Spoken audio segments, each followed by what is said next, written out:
Ça y est, le Jarl va devoir pointer à France Travail. Ça y est. Je m'en réjouis pas personnellement. Je m'en réjouis pas. Eh oui, parce que Jovan Delourme, du nom Le Jarl, ça y est, c'est fini. Ça allait trop loin. À Rennes, le Jarl écarté par la direction du 1988 après la polémique. Le fameux club, la fameuse boîte de night, la boîte de night, dans laquelle le Jarl avait dit qu'il était directeur, dans laquelle le Jarl avait dit qu'il faisait des millions d'euros, qu'il avait 51 salariés. C'est trop bon les mecs, c'est trop bon. Et en fait, il se fait virer. Bon, alors attention. On va essayer dans cette vidéo d'être assez rationnel. On va essayer dans cette vidéo de décortiquer, donc évidemment, le dossier du Jarl qui a été mis à jour. Pour rappel, j'ai déjà fait des vidéos sur ce sujet-là dans lequel on prend des pincettes sur ce dossier-là. On a écouté plusieurs témoignages, celui de M. Frédéric Delavier qui est un ami, celui de Cyril Diabaté dans le podcast de Gong, celui de Enoch dans le podcast de Gong aussi qui s'était fait rouler de plus de 27 000 euros, si je ne dis pas de bêtises, par un projet qu'avait monté le Jarl de franchise d'une salle de sport dans laquelle il voulait faire plein de franchises en France. Enoch a dit bah vas-y je te suis. Le Jarl aurait plus ou moins dit qu'il fallait mettre un petit peu d'oseille sur la table. Malgré les banques qui ont refusé à Enoch, qui lui ont dit 18 banques qui lui ont refusé le prêt, Enoch a quand même trouvé une banque pour faire ce projet-là et malheureusement c'est de l'argent qu'il n'a jamais vu revenir. Voilà. C'est les petites infos comme ça que je lâche, mais si vous voulez vraiment creuser le dossier, j'ai fait des vidéos sur le sujet. Maintenant, on va s'intéresser à aujourd'hui, la nouvelle info qui a éclaté. Le Jarl a été viré du club. Mais ce qui est bizarre, c'est que le Jarl nous disait justement qu'il était directeur de cette boîte. Alors certains abonnés m'ont dit, attention Kentra, tu peux quand même te faire virer d'une boîte sans forcément en être le PDG. C'est-à-dire qu'il a peut-être des parts dans la boîte, il fait peut-être partie de l'équipe de manière, par exemple en étant actionnaire, ou par exemple il s'est peut-être évincé lui-même pour ne pas dégrader l'image de la boîte. Bon bref, oui c'est possible. On va creuser le dossier dans cette vidéo, chers amis, mais avant cette vidéo, avant de commencer tout ça, je vais vous demander de vous abonner. Imaginez cette vidéo, elle fait 1500 vues. Si les 1500 personnes qui regardent là, vous qui êtes derrière votre écran, vous dites, allez, je prends 2 secondes, juste 2 secondes, 1, 2, pour vous abonner. Eh bien, moi, je gagne 1500 abonnés comme ça. La vie, elle n'est pas belle quand même. La vie, elle n'est pas belle. Donc voilà, ça permet aussi de rémunérer mon travail, mais ça ne vous coûte rien en fait. Et moi, je gagne des abonnés, donc c'est cool. D'ailleurs, les abonnés ne rapportent rien, ça ne me rapporte pas d'argent d'avoir des abonnés. Mais voilà, c'est quand même cool pour la notoriété. Bref. Jovan Delourme dit le Jarl. Alors tout le monde me dit ah Kentra, faut dire le Jarl. Ah oui, mais c'est écrit le Jarl. C'est comme le mot charisme. Moi je dis charisme. Ah voilà. Pourtant tout le monde dit charisme. Eh bien moi je dis charisme. Ne fait plus partie des effectifs du 1988 Live Club à Rennes. Ouh, la musique. L'établissement est fermé depuis le 21 mars suite à une décision de la préfecture. Il y a 10 jours déjà, sur ses réseaux sociaux, Jovan Delourme avait enlevé toutes ses références sur son travail au sein de la discothèque. Le responsable de la sécurité était devenu auteur de livres et uniquement auteur. C'est comme marrant ça, le mec il sort un bouquin et au même moment il y a une histoire avec des militants de gauche qui auraient squatté un cinéma et donc l'équipe du Jarl aurait gazé une femme, donc évidemment ça fait parler. On apprend en fait que les murs du cinéma était détenu par le propriétaire de la boîte du 88. Donc on se rend compte qu'en fait le mec a un peu louche. Bref. Et derrière ça, évidemment, ensuite il va sur TPMP, il va chez Morillo, il va chez Sud Radio, il passe sur toutes les radios et au même moment il sort un bouquin sur lequel il explique qu'il faut plus laisser faire dans la vie, etc. Au même moment, tu vois, bon, moi, ma théorie, c'est quand même, c'est un gros coup de buzz, c'est un gros coup de théâtre. Et franchement, c'est du génie marketing. Moi, si je devais féliciter le Jarl, c'est si tout ça, c'est faux. Si tout ça, enfin, même si c'est faux ou vrai ou quoi que ce soit, en tout cas, c'est un super coup de promo pour son bouquin. Et moi, j'espère qu'il va faire des sous avec son bouquin, comme ça, il va pouvoir rembourser Delavier, qui est un ami, je veux dire. Bon, voilà. Non, mais c'est vrai, il faut le dire. Alors, selon nos infos, confirmant celle de Ouest France, celui qui se fait appeler le Jarl, ne fait plus partie de l'équipe du 1988 Live Club. Ça allait trop loin. La boîte de nuit ne pouvait plus tourner sereinement, explique une source proche du gérant de l'établissement.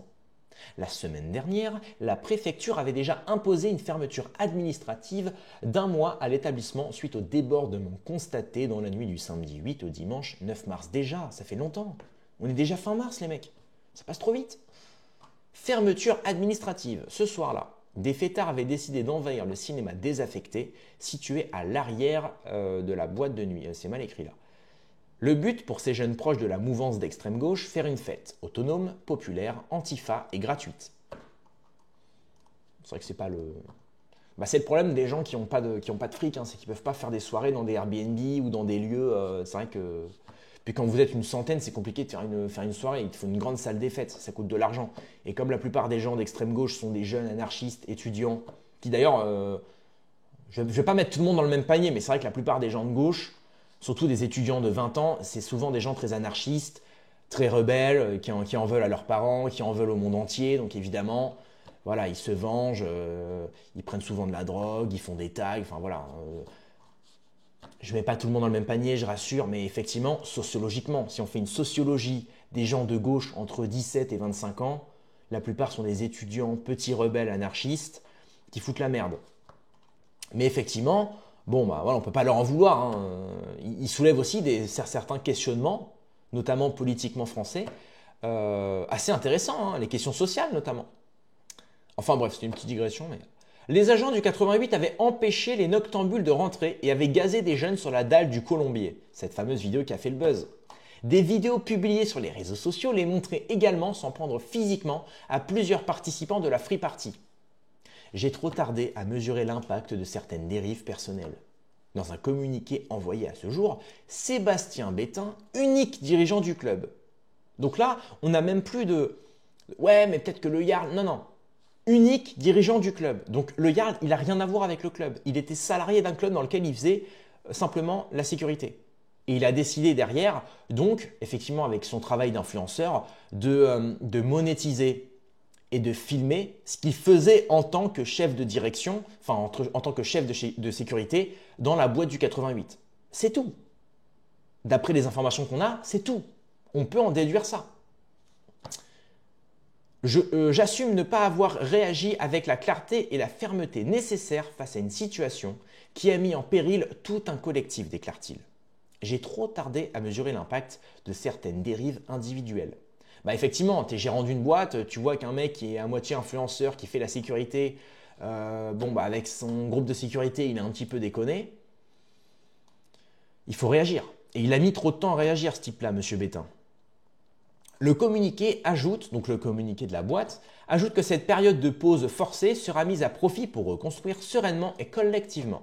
Ainsi, une réorganisation complète du service de sécurité a été engagée. Dans le même esprit, un remaniement de l'équipe de direction est en cours.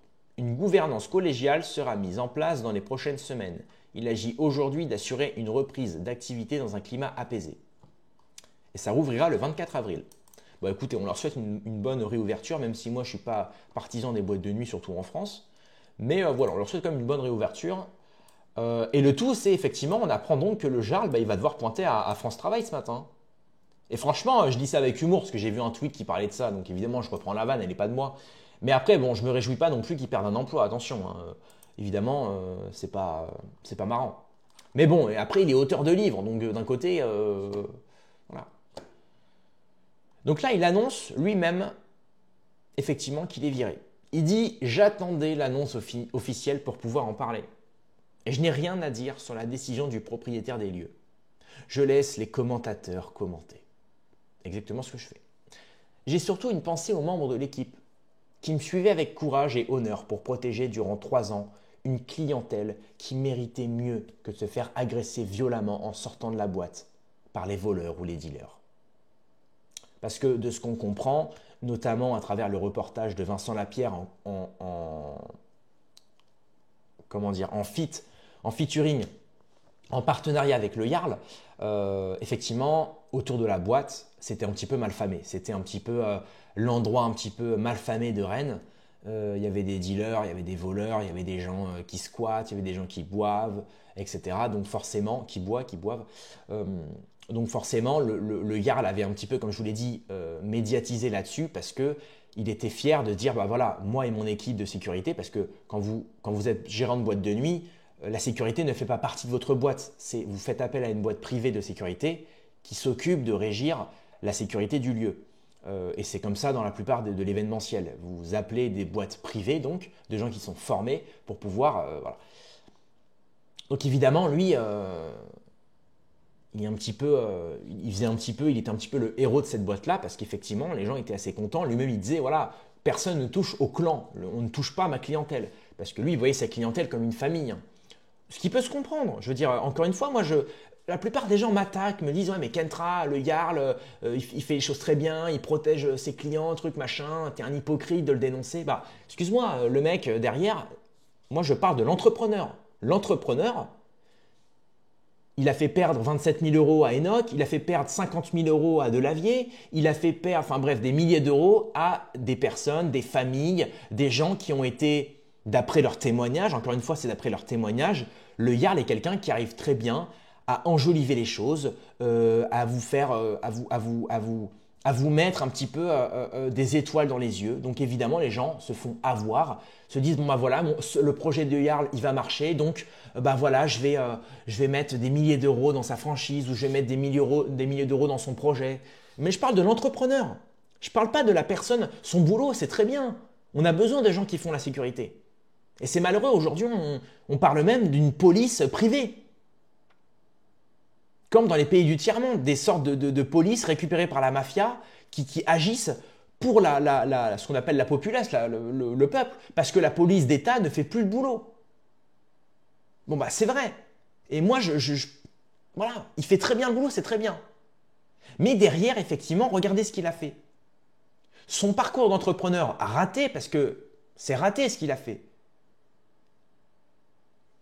Il a mis des gens sur des projets qui n'ont pas marché. Et son image d'entrepreneur a sali son image d'agent de sécurité. Vous voyez ce que je veux dire? C'est comme si moi, demain, j'arnaquais des gens et ces gens-là font des posts pour dire ce que j'ai fait. Bah forcément, ça va salir mon image de youtubeur, journaliste indépendant. Les gens vont plus avoir confiance en moi.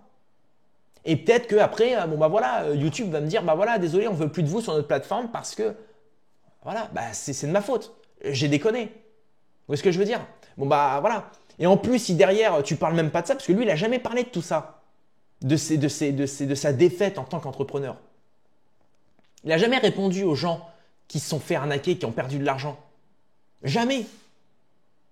Si tu es un minimum honnête, tu sais que ton image en dépend, tu parles de ça. Tu dis, bon ben voilà, il y a un tel qui a parlé de moi, effectivement, c'est vrai, je n'ai pas pu le rembourser parce que fut un temps j'étais insolvable, etc. Ou alors, il montre la preuve qu'il a gagné en procès.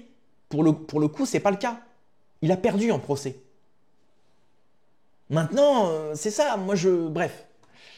Une grande partie des agents fait le choix de quitter également l'établissement, alors je leur souhaite tout mon soutien, toutes mes forces afin que très vite ils puissent retrouver du travail ailleurs. Nos souvenirs de la réalité du terrain sont marqués à jamais dans mon livre, il reparle de son livre. Toutes nos histoires dingues y sont mentionnées, elles choquent, elles dérangent et pourtant elles sont réelles. Ma dernière phrase ira pour le reste de toute l'équipe, celle de l'ombre, les bars, les vestiaires, cette équipe que nous avons embauchée et formée avec ma femme depuis 2021. Parce que d'ailleurs sa femme, elle travaille avec lui. Ça c'est ce que nous dit Cyril Diabaté. Voilà, on nous révèle qu'effectivement, et d'ailleurs c'est pour ça que le Jarl, ce qui est bizarre c'est qu'il serait insolvable, mais qu'à la fois il arrive à monter des business. Et en fait apparemment, encore une fois apparemment, c'est sa femme en fait qui prendrait tout, qui gérerait un petit peu les comptes, la trésorerie, etc. Pour que le Jarl, s'il se fait attaquer en justice, bah, je ne peux pas vous donner, je suis insolvable. Bah oui, c'est sa femme qui a tout. Donc voilà, c'est ce qui serait dit. Hein. Encore une fois, je n'affirme rien. Donc ne lâchez rien, restez les meilleurs. Vous savez ce qu'il faut faire pour que ce lieu reste celui qui a fait rêver tous les Rennais et bien plus loin encore. Pour ma part, ma liberté va me permettre de parler encore plus. Rien ne s'arrête. À chaque fin d'un chapitre, un nouveau s'ouvre. C'est très vrai ça, c'est très très vrai. À chaque fois que quelque chose se passe de nouveau dans votre vie, en fait, il y a quelque chose de meilleur derrière. Sachez-le, chers amis. C'est dur hein, sur le moment de se dire, bon bah voilà, je perds mon emploi. Mais non, mais en fait, derrière, il y a des choses merveilleuses qui se passent. Vraiment. C'est dur à y croire sur le moment, mais projetez-vous, chers amis. Voilà, c'est une petite leçon de… Alors pour ma part, voilà, donc ça, merci à vous tous, les centaines de messages de soutien que je reçois tous les jours depuis cet événement. Merci à tous les clients qui m'ont apporté leur confiance durant ces belles années. Le Jarl vous salue avec une petite photo, ça c'est le côté un petit peu narcissique. Voilà, une petite photo de lui assez beau gosse, où il fait son travail de vigile, etc. Bon. Bon alors évidemment, dans toute cette histoire-là, vous doutez bien qu'il y a eu des petits tweets assez marrants, notamment Madame Chippy qui met « Qui croira vos salades désormais ?» À part les niais à qui vous essayez de faire croire que vous étiez le boss. Parce que c'est ça le plus hilarant, c'est que là on apprend, et lui-même il le dit, qu'il a été viré de la boîte, donc le 88. Sauf qu'on a retrouvé un tweet en 2023 où le Jarl il dit, à propos de cette boîte-là, « Je suis à la direction, j'ai 51 salariés, je réalise plusieurs millions d'euros par an. Tais-toi petit guignol !» Donc c'est marrant parce que le mec il est insolvable, mais à la fois il est patron d'une boîte dans laquelle il gère plusieurs millions d'euros par an. Ok ? Maintenant on apprend qu'il se fait virer d'une boîte dans laquelle en fait il était à la direction. Mais comment tu... Bon, ok. Après rien n'empêche l'autre. Encore une fois, si tu es à la direction, encore une fois il y a des questions d'actionnaire majoritaire, de PDG, de... Bon. Moi, quand j'entends la direction, c'est que tu es le directeur. Quand tu es le directeur, d'une certaine manière, c'est comme le roi, tu as les pleins pouvoirs. Bon. Maintenant, on ne sait jamais. Hein. Encore une fois, comme je vous l'ai dit, il y a les questions d'actionnaires majoritaires. Il y a des mecs qui se font avoir comme ça. Hein. Si les actionnaires majoritaires prennent le dessus sur les parts du directeur, bon, bah, c'est les actionnaires qui décident. Hein. Je vous l'avais raconté avec Coca-Cola. Coca-Cola qui avait, les directeurs de Coca-Cola avaient voulu lancer, à l'époque, hein, au tout début de Coca-Cola, ils avaient voulu lancer une marque un petit peu plus, enfin une branche de Coca-Cola un peu plus healthy, un peu plus saine, du Coca sans sucre, sain, etc. Et les actionnaires ont compris que, en fait, c'était pas leur but parce que les actionnaires de Coca ont aussi des parts dans les lobbies pharmaceutiques. Et comme ils savent que Coca participe à la hausse de l'obésité et que les gens qui boivent du Coca ensuite vont avoir des problèmes et ils vont devoir ensuite acheter des médicaments, faire des soins, etc. Les actionnaires se sont dit, il ne faut surtout pas que vous lanciez de marques saines dans Coca-Cola parce que sinon, on va perdre de l'oseille dans le groupe pharmaceutique. Donc, continuez. Et comme c'était les actionnaires, c'est eux qui ont décidé. Ce n'est pas Coca. C'est pour vous dire à quel point c'est important quand vous montez une entreprise, quand vous-même vous mettez des billes dans une entreprise, à partir du moment où tu es actionnaire majoritaire, tu décides plus que le directeur en question. Ça, c'est sympa. Voilà, c'est des petites digressions comme ça, mais qui sont sympathiques à connaître. Donc voilà, et donc là il y a une femme donc, de droite qui est pro le Jarl, parce qu'évidemment comme elle est à droite et que le Jarl il dénonce l'immigration, bon, elle prend sa défense. Et là elle dit le gérant c'est ceux qui possèdent les lieux. Le directeur est son bras droit qui le fait tourner. C'est un cadre salarié. Mon père était directeur d'une boîte, ce n'est pas pour cela qu'il l'a possédé. Voilà, c'est ce que je vous ai dit. Encore une fois, tu as celui qui possède les lieux. C'est comme un film, hein. Le réalisateur, c'est pas celui qui décide en réalité. Celui qui décide, c'est le producteur. Si le réalisateur il dit « Moi, je veux faire un film, je veux qu'on fasse ce film, je veux qu'on tourne un film en Nouvelle-Zélande », le producteur il dit « Attends, c'est moi qui mets l'oseille. C'est moi qui mets le fric. Ton film, si on va en Nouvelle-Zélande, il va coûter trop cher. Donc, on va pas le faire en Nouvelle-Zélande, on va le faire au fin fond de l'Auvergne. Voilà, tu changes de scénario. » Le réalisateur, il peut rien faire. Hein. Il a besoin d'argent. Et il est dépendant du producteur. Vous voyez ce que je veux dire? Donc, voilà, c'est la petite rectification. Mais, quand même, le Jarl, et vous allez le voir dans l'extrait que je vais vous montrer, que j'ai déjà montré sur la chaîne, mais je le remonte pour ceux qui sont nouveaux. Diabaté nous avait dit que le Jarl, il est très connu pour enjoliver les choses, pour mentir, pour se faire passer pour, pour le mec qui a réussi, pour celui qui... Bon. Et c'est effectivement ce qu'il avait fait gober aux gens qui mettaient de l'argent sur sa franchise Fightness, des salles de sport à moitié MMA, à moitié muscu. Il avait dit voilà, que c'est un projet qui allait marcher, etc. Bon, bref. Donc évidemment, les gens se sont fait avoir. Et là, c'est un peu pareil avec la boîte. Il nous avait fait croire qu'il était un petit peu le boss et le directeur, le gérant du 88. Et en fait, on apprend que le gérant, le vrai gérant, il l'a dégagé comme il dégage n'importe qui. Donc en fait, c'était un petit salarié, quoi. Encore une fois, bon, je sais que les gens dans les commentaires ne seront pas forcément d'accord. Bon, globalement, le Jarl nous a fait croire quelque chose qui n'était pas vraiment vrai. En tout cas, pas à 100%. On va se mater l'extrait de Diabaté, puis on finira la vidéo là-dessus. Quand je me suis aperçu que c'était un escroc, je m'en suis séparé. Et on est tombé d'accord, vas-y, tu fais ta vie, je fais la mienne. Voilà. Donc j'en avais très peu parlé à part sur mon Facebook. Et là, il y a des gens qui étaient venus me témoigner. Donc, je découvrais, à chaque fois que j'en parlais publiquement, je découvrais des nouvelles victimes, tu vois. Et il n'y a pas super longtemps, je pense il y a 2 ans en arrière, un truc comme ça, je tombe sur une vidéo de lui, le Jarl. Je sais quoi cette connerie encore. et effectivement, le mec, alors toujours aussi loquace, toujours aussi, il manie bien la langue française, il a un certain charisme. Voilà, il dit il a un certain charisme, il a un certain talent au niveau de l'élocution, au niveau de la parole, du verbe. Il arrive vraiment à rentrer dans le cerveau des gens. C'est une forme d'ingénierie sociale, hein. Et c'est un talent, hein. Ça, on peut le dire. Voilà, en plus d'être un excellent agent de sécurité, il est aussi un très bon bavard. Je veux dire, un très bon bavard, un très bon, oui, un beau parleur, quoi. Voilà. Bon, son look, je suis pas du tout fan, donc je trouve ridicule, mais bon, je comprends qu'il arrive à impressionner les gens. Et là, il surfe sur un truc. Alors, des années auparavant, si moi j'avais entendu le discours qu'il a aujourd'hui, jamais de la vie, je me serais à coquiner avec un mec comme ça. Jamais, d'une part parce que je suis pas du tout ce qu'il raconte. Et je trouve ça, c'est du populisme, mais de bas étage. Ah ouais. Oui, les rebeux, machin, les musulmans, bababli, bababa. Ferme ta gueule, déjà, premièrement. Et deuxièmement, quand il se fait passer pour un espèce de sauveur de l'humanité. Moi, sauver la France. Moi, je sauve la France, je suis patriote et tout ça. Le monde. Le monde. Alors que c'est un lâche. C'est souvent le cas d'ailleurs. C'est un lâche, le mec. C'est un lâche.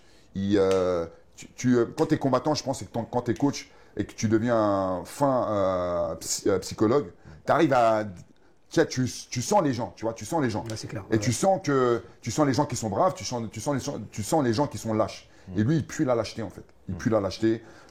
Il bande clairement sur les sports de combat et sur les combattants. S'il avait eu la moindre paire de couilles, il aurait été combattant à un moment donné dans sa carrière. Il l'a jamais été. Il s'est inventé une life, un passif de combattant où il va te sortir j'ai fait ci, j'ai fait ça. Il a une ceinture noire de jiu-jitsu brésilien.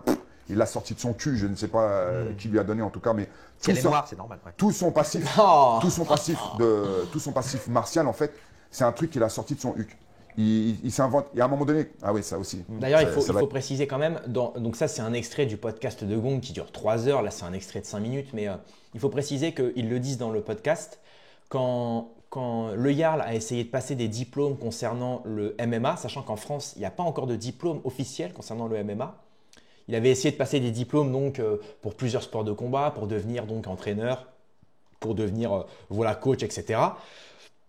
Il faut comprendre que la direction, donc le comité qui gère plus ou moins les diplômes des sports de combat, par exemple moi qui fais du Muay Thai, c'est la FFKMDA, il avait raté les tests en fait, le Jarl. Donc évidemment, les gens, le comité réfléchissait à lui donner ou pas le diplôme, la ceinture, etc., le grade, parce qu'il titubait un petit peu, il ne savait pas trop, parce que le mec n'avait pas les aptitudes. Et vous allez voir dans ce que dit Diabaté, le Jarl a envoyé sa fille en compétition donc de sport de combat, parce qu'il s'est dit, bon, bah, voilà, elle est prête, et finalement, elle s'est fait ratatiner, quoi. Et c'est pour ça, Diabaté dit, voilà, le Jarl, il a tellement d'ego, alors que le comité avait plus ou moins fait comprendre à le Jarl qu'il n'avait pas le niveau.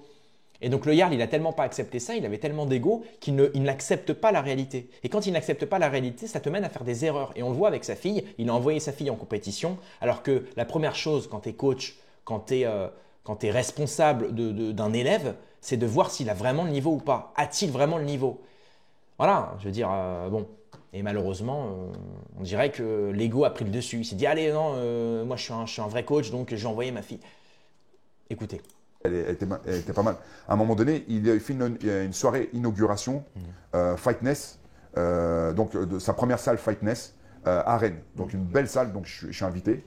Je débarque, il y a Hassan Ndam, il y a, je ne sais pas qui d'autre comme personne, Vincent Parisi, je crois. Ouais. Donc il y a différentes notoriétés du monde des sports de combat. Et je débarque dans sa nouvelle salle flambant neuve. La salle, elle en jette, tu vois. Mais tu as une indication à qui tu as affaire, c'est qu'il y a des photos de lui sur 2 mètres de haut, 1,50 m de large, en pose de combattant dans sa salle. Ah ouais, c'est chaud. Ouais. Et je me dis, ah ouais, d'accord, ok.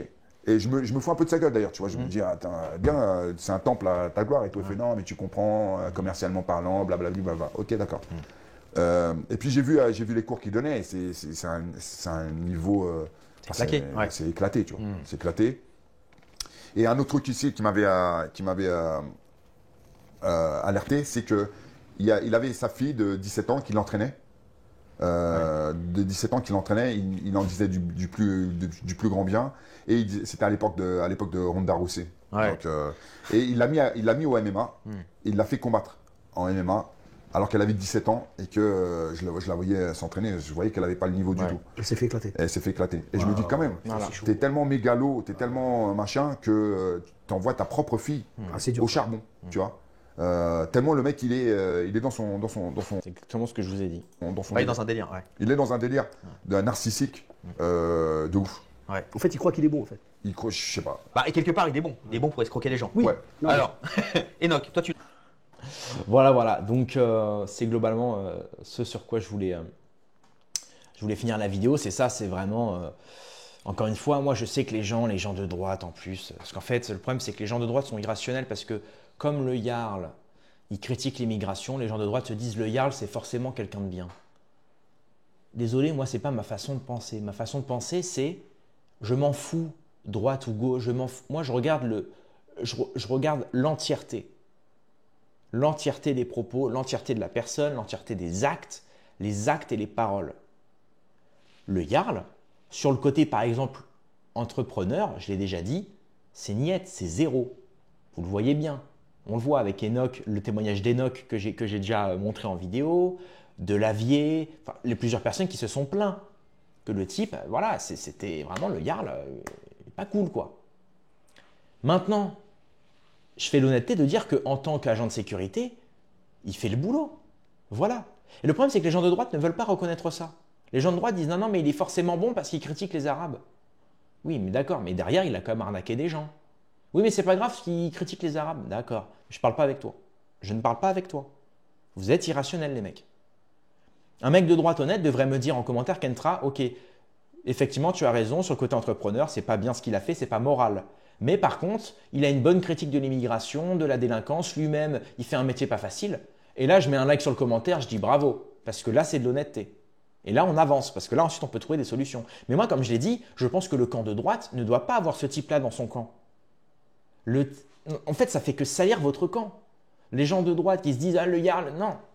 Moi, si j'étais chef de la droite, ou chef d'un parti, jamais de la vie, je donne du temps, je donne du gaz à le Jarl. Un mec avec une notoriété comme ça, franchement, c'est pas le genre de type qu'il faut avoir à ses côtés. Hein. C'est comme si je te disais, tu démarres un business, ce business, tu le démarres avec Marco Mouli. Marco Mouli, le mec, il est dans la merde jusqu'au cou. Quoi. Il est planqué à Tel Aviv d'ailleurs actuellement. Le mec, il doit des sommes astronomiques à l'État. Il est connu pour avoir volé des milliards. C'est pas le genre de mec que tu vas mettre dans ton entreprise quand tu démarres ton entreprise. Tu vas juste perdre tous les gens de confiance. Parce que le type, voilà, donc c'est pareil, quoi. Mais bon, voilà, j'essaye de remettre un petit peu de morale et de beau, comme dit Hegel, dans ce monde et dans cette actualité nocive et notoire. Bref, donc c'est tout pour cette vidéo-là. Le Jarl, bah, bon chemin. J'espère que tu te seras réactualisé sur Pôle emploi. Maintenant, tu es auteur. Voilà, tu es auteur de livres. Bon, bah, c'est bien. Je te souhaite. Je lui souhaite le meilleur, le Jarl. Ah, je lui souhaite le meilleur, bien sûr, bien sûr. Enfin bon, c'est tout pour cette vidéo. Mettez un like, abonnez-vous, mettez un petit commentaire aussi. Et puis rendez-vous dans quelques heures à demain pour une prochaine vidéo. Paix et amour sur mes amis et mes ennemis. Et surtout, sur mes ennemis.